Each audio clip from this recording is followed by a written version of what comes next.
Halo, gue Peter Agustino. Kali ini gue mau ikutin ujian mengenai Integrated CO2 Production.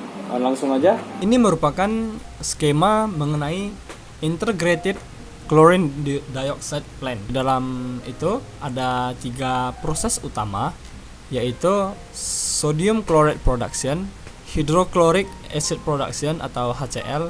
Yang sodium chloride itu NaClO3, dan bagian utamanya yaitu Chlorine Dioxide Production. Yang pertama itu kita mulai dari Sodium Chloride Production. Di dalam alat NaClO3 Production ini terdapat bagian-bagian, yaitu chloride reactor, electrolyte cooler, degasifier, transmitter rectifier, dan CPU. Fungsi-fungsi dari bagian tersebut, chloride reactor itu untuk memberikan waktu tinggal untuk bereaksi.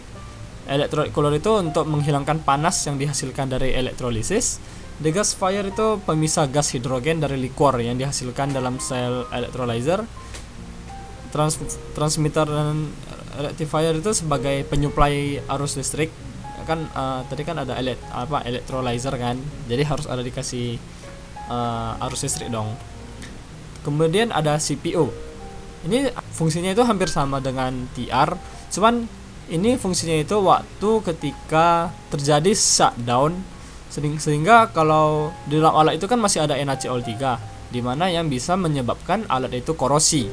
Nah, jadi CPU ini memberikan suplai arus listrik supaya tidak terjadi korosi atau mencegah doang gitu. Kemudian flow-nya itu yang pertama itu weak chloride yang datang dari produk samping ClO2 plant. Nah, jadi weak chloride itu masuk ke dalam chloride reaktor. Nah, di dalam chloride reaktor ini terjadi elektrolisis. NaClO3-nya itu terelektrolisis. Kemudian weak chloride-nya itu menjadi strong chloride karena sudah dielektrolisis. Kemudian strong chloride itu dipompakan ke strong chloride feed tank, kemudian didinginkan, yang akhirnya disimpan dalam chloride liquor holding tank. Kemudian tadi kan terjadi elektrolisis dalam chloride reaktor. Nah, produk sampingnya itu yaitu hidrogen. Hidrogen yang berbentuk gas yang terpisahkan oleh degasifier, kemudian dipompakan ke unit produksi HCl. Dan jika hidrogennya itu berlebihan, maka akan diproses oleh hydrogen scrubber, di mana hidrogen itu diolah terlebih dahulu sebelum dibuang ke atmosfer. Jadi reaksi utama dari chloride production ini, garam ditambah dengan air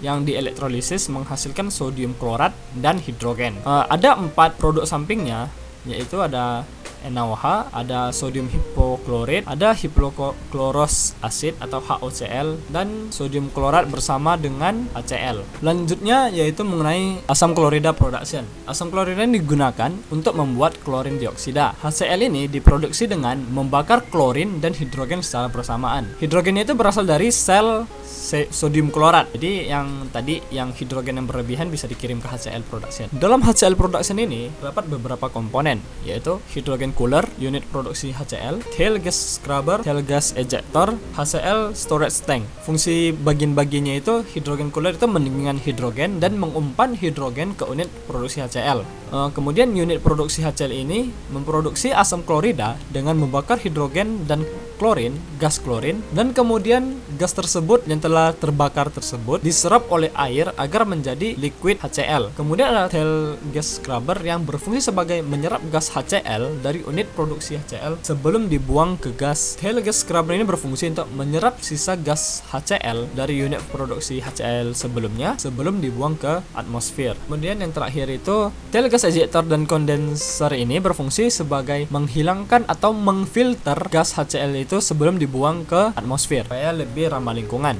Kemudian ada HCl storage tank yang berfungsi untuk menyimpan cairan HCl atau larutan HCl. Kemudian flow diagramnya itu yang pertama, hidrogen dari sodium klorat reaktor dan chloralkali plant diumpankan ke hidrogen cooler dan kemudian diumpankan lagi ke unit produksi HCl. Klorin dari klorin dioksida absorber beserta dengan strong klorin dan tail gas dari chloralkali plant mengalir ke unit produksi HCl. Di dalam unit produksi HCl dialirkan juga diamine water supaya gas pembakaran hidrogen dengan klorin diserap oleh air agar menjadi liquid HCl, bukan menjadi bentuk gas lagi. Kemudian liquid yang terbentuk yaitu liquid HCl akan diumpankan ke HCl storage tank untuk disimpan. Yang terakhir yaitu ClO2 production. Dalam ClO2 production ini terdapat beberapa bagian atau peralatannya, yaitu strong chloride preparation system, chlorine dioxide generator, chlorine dioxide absorber, chlorine dioxide storage tank,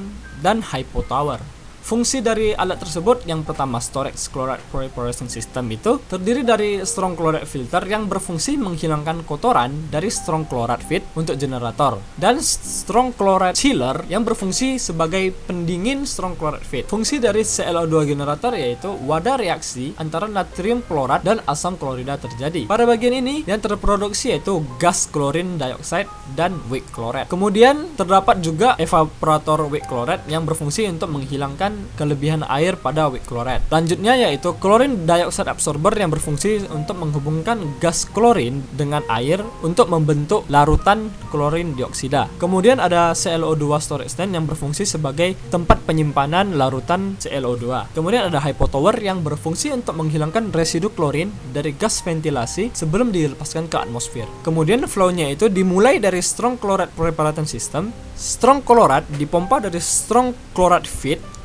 melalui strong chloride cooler, strong chloride filter, dan strong chloride chiller menuju ClO2 generator.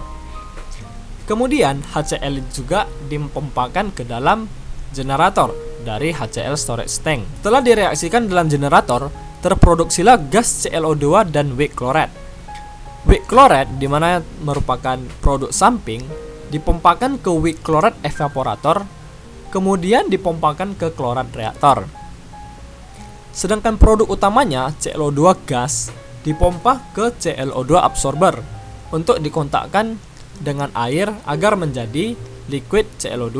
Kemudian liquid tersebut disimpan ke dalam ClO2 storage tank. Gas ClO2 yang tidak terserap air menuju unit produksi HCl. Jika gas klorinnya berlebihan, maka akan dikirimkan ke hypo tower agar disaring kembali dan dibebaskan ke atmosfer. Reaksi keseluruhan dari generator ClO2 itu berikut beserta dengan reaksi sampingnya. Oke, sekian penjelasan dari produksi ClO2. Jika ada kesalahan, gua mohon maaf. Gua Petrus Agustino, sampai jumpa.